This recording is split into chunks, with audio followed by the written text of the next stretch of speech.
So, there's this tourist city in Chile, down in South America, called Pukon. It's considered one of the most beautiful places in the country, and it attracts thousands of tourists every single year. But for all its beauty, the city was also the scene of a really terrible event.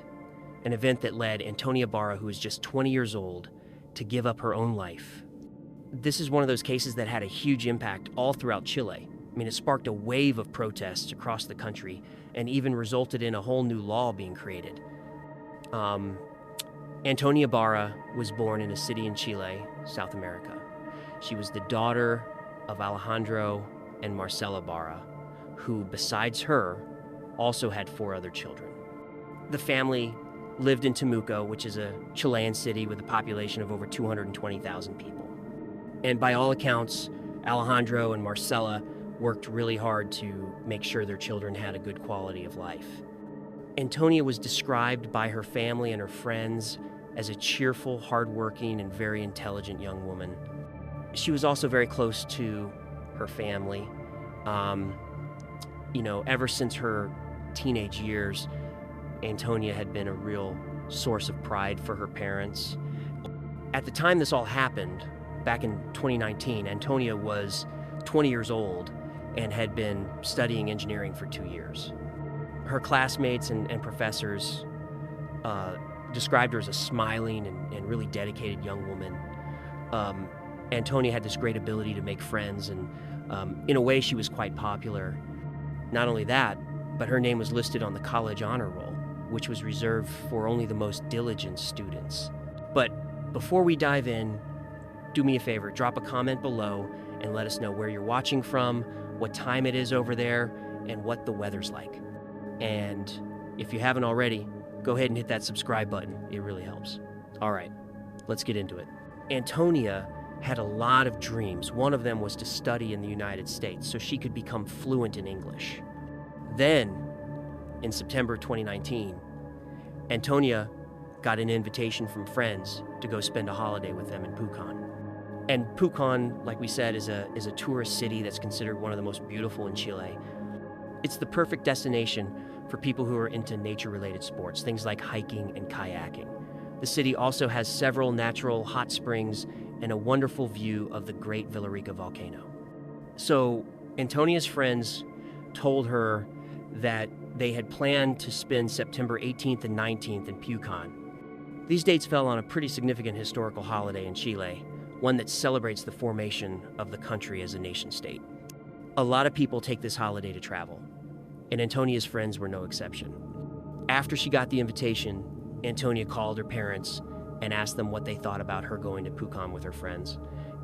Since Antonia was so close to her family, she always kept in touch with them and, kept them informed about everything. When they learned about the trip, Antonia's parents didn't see any problem with it and said it would probably be good for her to go have some fun with her friends. At the same time, Antonia had just ended a relationship with a guy named Rodrigo. Her relationship with him had lasted for about 2 years, and she was a bit upset about the breakup. Those closest to Antonia, especially her parents, knew about the situation, and since they just wanted to see her happy, they thought this trip would be a great idea. And so, Antonia traveled with her friends to Pukon, where she spent 2 days. When she returned home, her parents thought everything had gone well, but they were very mistaken. Remember Antonia's ex-boyfriend? Well, his name is Rodrigo Canario, and before we continue with the story, we kind of need to understand a bit about the relationship between the two of them. Antonia and Rodrigo met in college and were together for about 2 years. According to people close to them, Antonia was very fond of Rodrigo, but at times she could be a bit jealous. She didn't really like Rodrigo talking to other women. The thing is, Rodrigo had several female friends at college, and one of them was a woman named Carla Pinedo, who Antonia was particularly jealous of because Carla and Rodrigo were very close. Carla said that her relationship with Rodrigo was always purely platonic. I mean, Carla had a boyfriend too, but despite this, Antonia was very jealous of their friendship. At some point in 2019, Antonia sent a direct message to Carla on Instagram.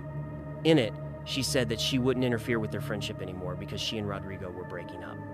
In the same message, Antonia admitted she was jealous of their friendship because things weren't going well between her and Rodrigo. The exact reasons for their breakup aren't known, but it's clear that even after the split, they continued to keep in touch as friends.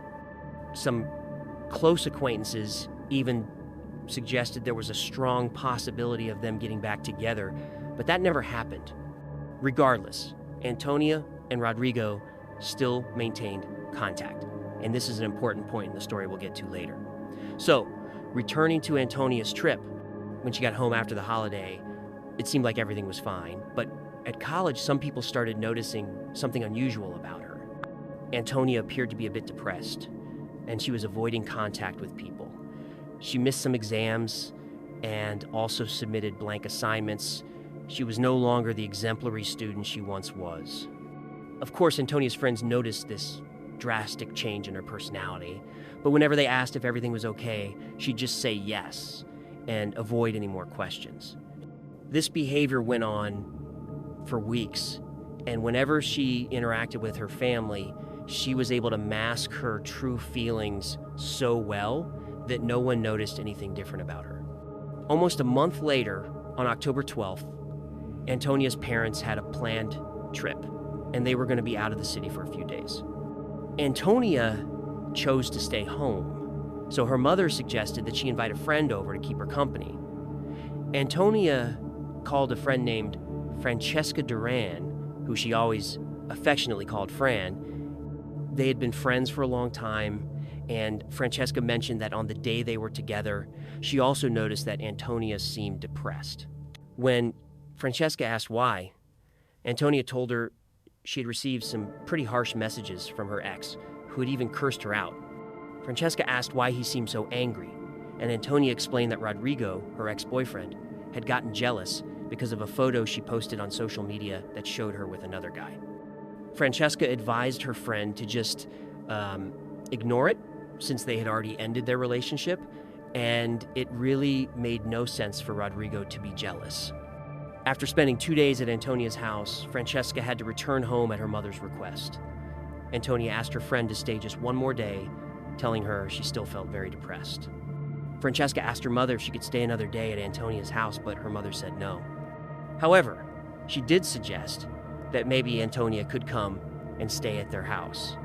Despite the invitation, though, Antonia preferred to remain in her own home. The next day, Antonia's maternal grandmother and her younger sister found her lifeless in her bedroom on the second floor of the house. Antonia had taken her own life. In despair, her grandmother and sister called Alejandro and Marcela to inform them of what had happened. On that date, Antonia's parents were already on their way home, but they were still on the road. In fact, her father was driving when he received the call and learned of the tragedy. He said he had to slow the car down to avoid an accident, as he was just so overwhelmed by the news. For the whole family, it was an extreme shock, as no one had noticed that Antonia was so distressed that she would do something like this. Trying to understand what had happened, her parents began to check if she had left any explanation, and that's when they found audio messages on her phone in which she had said goodbye to friends and her ex-boyfriend. They also discovered something terrible.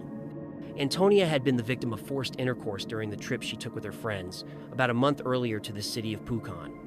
There was an audio message sent on the day she was in Pukon in which Antonia asked a friend who had traveled with her for help. In the audio, Antonia tells her friend that she was a victim of forced intercourse and that she was desperate. Knowing this, Antonia's parents contacted this friend who had traveled with their daughter to find out exactly what had happened. It was then that they learned more details about the story. This friend, named Consuelo, said that on the first night of the trip, she, her boyfriend, and Antonia decided to go out. They went to a nightclub where they ran into some people they knew.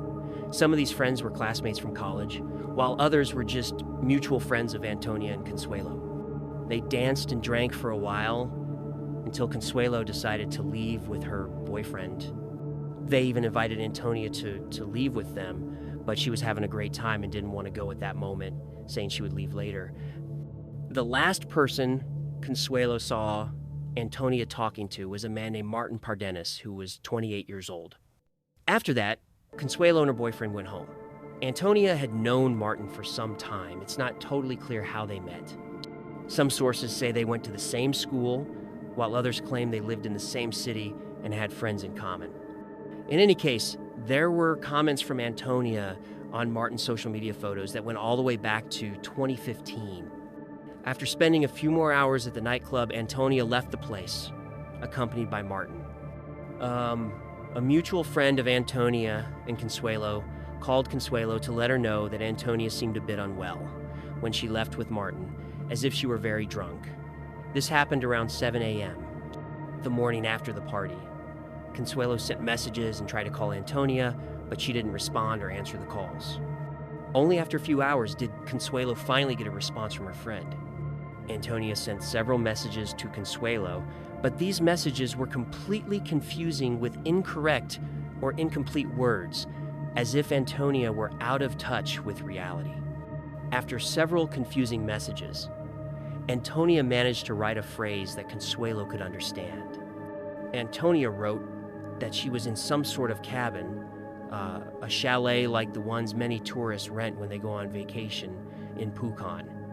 After this message, Antonia sent an audio recording to her friend in which she desperately reported that she had been the victim of forced intercourse and pleaded with Consuelo to come and get her. Immediately, Consuelo and her boyfriend went to the chalet where Antonia was. This chalet had been rented by Martin and his friends. It was a large place with room for 10 people. When they got there, Consuelo, very angry, started an argument with Martin, questioning what he had done to her friend. Martin denied everything that Antonia had said in the audio, and the other people in the chalet were just confused, since they had no idea what had happened inside Martin's room. Consuelo took Antonia back to the house where they were staying and told her friend that they should go to the police to report what happened. However, Antonia, who was very shaken, just cried and said that she felt dirty, that she just wanted to take a shower, that she was ashamed, and didn't want anyone to know what had happened. In Antonia's mind, she felt partially responsible for what had happened, and she was afraid her parents would be very disappointed in her. She was mentally devastated. So she begged Consuelo not to tell anyone. Antonia also told her friend that after leaving the nightclub with Martin, she lost consciousness, and when she woke up, Martin was on top of her, committing the act. This explained why Antonia's behavior had changed so much since she got back from Pukon. She was feeling completely destroyed inside. One of Martin's friends, who was at the same chalet in Pukon, ended up spreading to other friends that Antonia and Martin had slept together. This friend didn't know that Martin had actually taken advantage of Antonia, as he didn't see when they arrived at the chalet. In his mind, everything had been consensual. Since almost everyone there was a mutual friend, the story that Antonia and Martin had slept together spread, and it eventually reached Carla Pinedo's boyfriend. In case you don't remember, Carla Pinedo is a very close friend of Rodrigo, Antonia's ex-boyfriend. Carla's boyfriend told her that it seemed Antonia no longer liked Rodrigo, since she had apparently slept with another man. Upon hearing the story, Carla mentioned to Rodrigo that Antonia had slept with someone else, but she didn't reveal who that person was. Rodrigo was very upset and angry because, as we mentioned earlier, he was still in contact with Antonia, and they had even discussed possibly getting back together. So, Rodrigo felt betrayed when he learned this, and was even more furious when he found out that it all happened on his birthday. It was after this that Antonia received all those messages from Rodrigo where he cursed her. These were the same messages that Antonia had mentioned to her friend Francesca, the ones she had received from her ex-boyfriend. Antonia was already deeply depressed from everything that had happened, and receiving these messages only made things that much worse. On that same day, October 12th, after Francesca left, the conversation between Antonia and Rodrigo continued. Tired of being insulted as if she had cheated on Rodrigo even though they weren't together, she eventually explained to him that she had been a victim of Martin. What Antonia didn't know was that Rodrigo was actually recording the call because he wanted to show Carla what Antonia had said. Rodrigo then sent this audio to his friend Carla, who listened to it on her phone at a loud volume, and her boyfriend ended up hearing it. Carla's boyfriend knew Martin, and he went to inform him that Antonia was accusing him of a crime. Meanwhile, according to Carla, Rodrigo even mentioned wanting to tell Antonia's parents about the whole story, but Antonia asked him not to tell anyone, saying she felt very ashamed and dirty. When Martin learned that the story between him and Antonia was spreading, he called Antonia and started threatening her. After the threats, Antonia called Rodrigo again, disappointed that he had shared something she had asked him to keep secret. You see, she believed Rodrigo had spoken directly to Martin, which wasn't actually the case. Antonia and Rodrigo even ended up discussing this issue in person. On the same night Francesca left, Rodrigo went over to Antonia's house. They talked for a while, and then Rodrigo went home. After going through everything from being the victim of a terrible crime to dealing with rumors, the psychological damage, and fighting with Rodrigo, Antonia just felt like trash. Although Antonia was a victim, she also felt partly responsible for what happened, and this was destroying her mind. The next day, around 2 p.m., Antonia sent another voice message to Rodrigo, one in which she said goodbye. Later that same day, she was found dead in her room by her grandmother and her sister.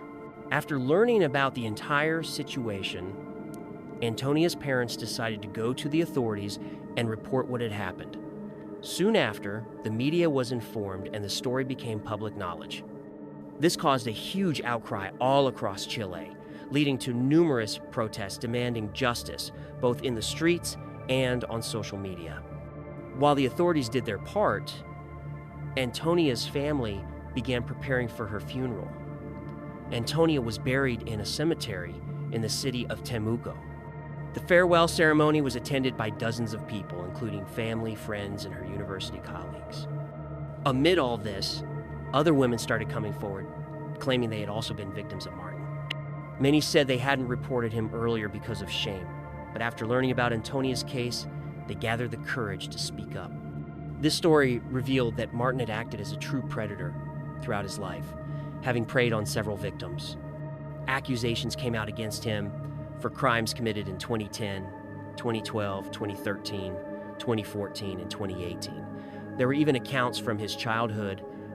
A woman who had cared for him in kindergarten stated during an interview that some girls would complain that Martin would touch them inappropriately. At the time, since Martin was very young, this wasn't taken seriously, and the kindergarten staff only informed his mother about these behaviors.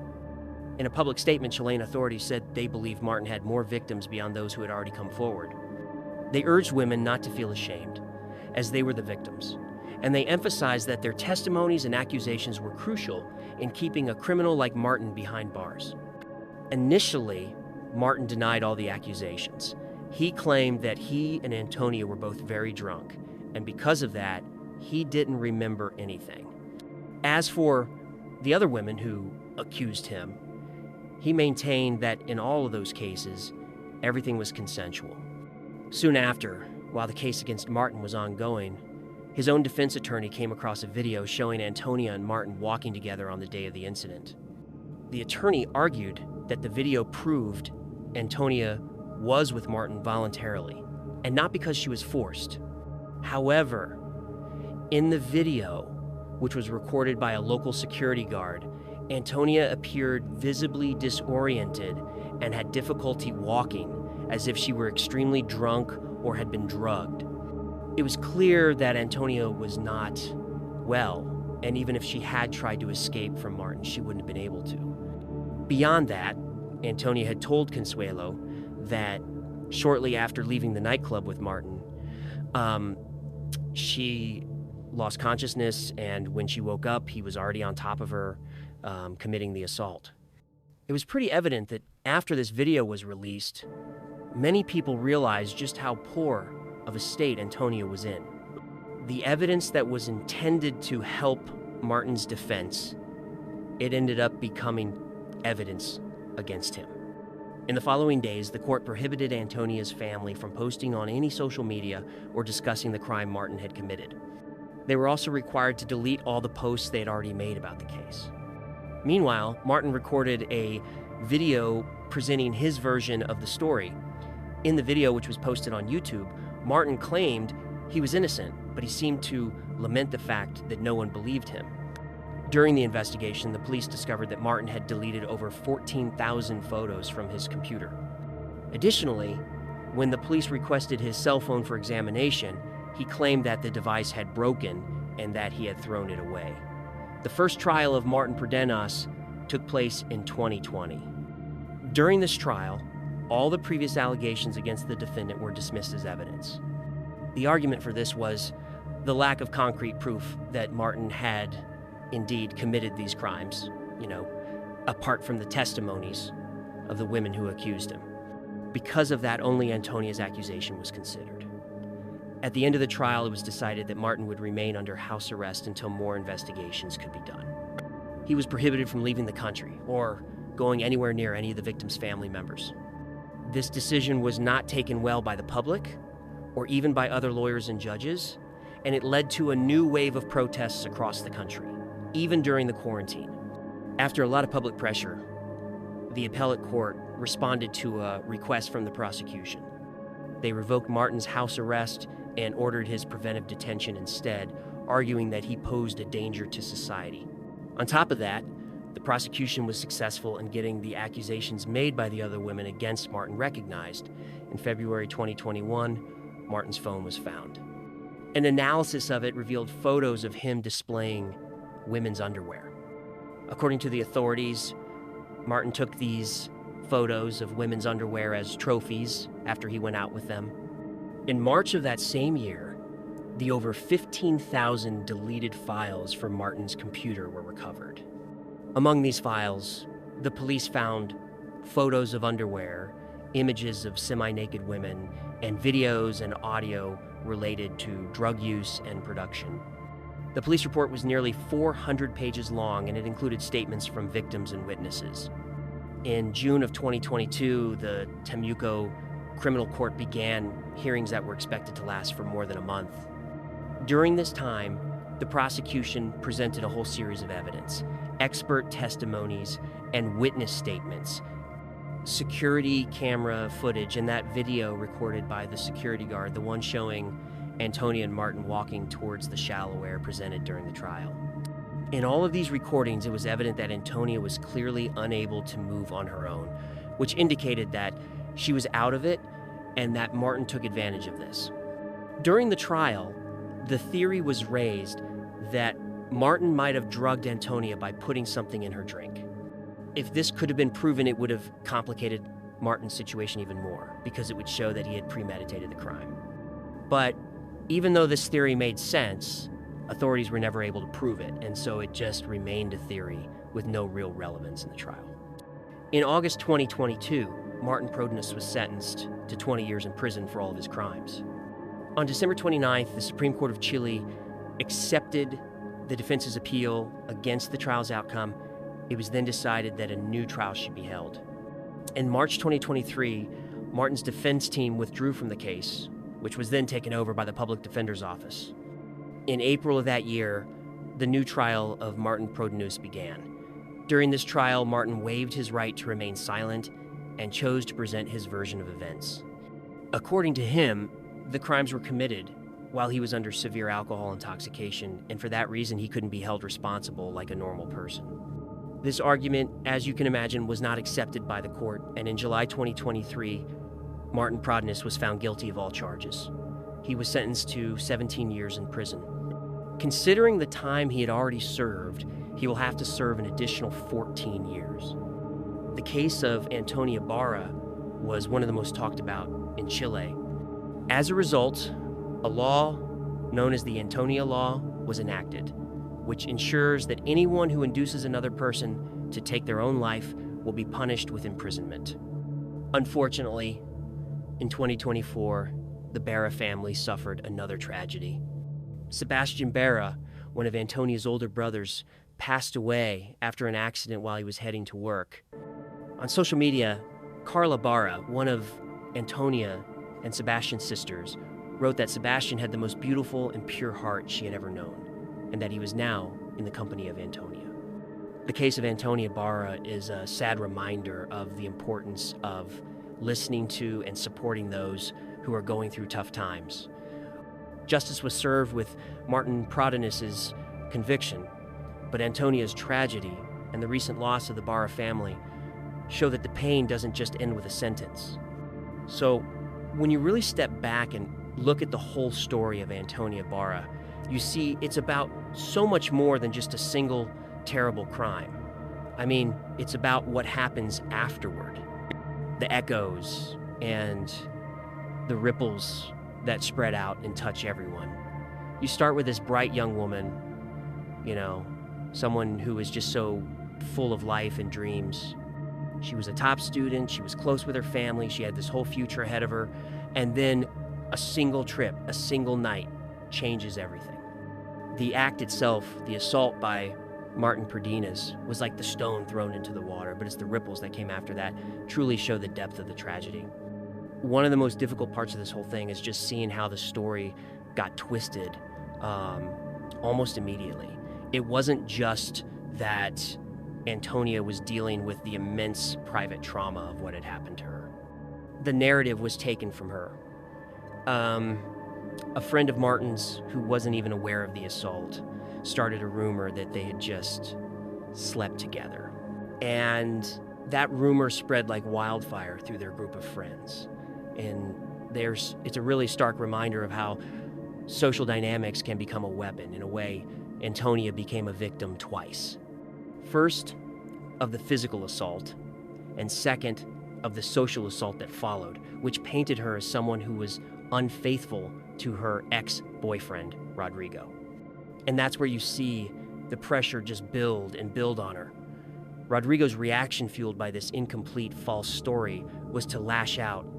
Those messages he sent, cursing at her for Antonia, who was already feeling so broken and ashamed. It must have felt like the world was confirming her worst fears about herself. She was already blaming herself, feeling dirty and ashamed, just as she told her friend. She was so afraid of disappointing her parents. And this is a crucial thing to understand, I think. The silence of a victim isn't just silence. It's a heavy, crushing weight. She was trying to protect her family from the truth and trying to protect herself from judgment, all while her internal world was completely falling apart. She was isolated in her own pain, and the one person she eventually confided in, Rodrigo, ended up making it all public in the worst possible way, even if he didn't mean to.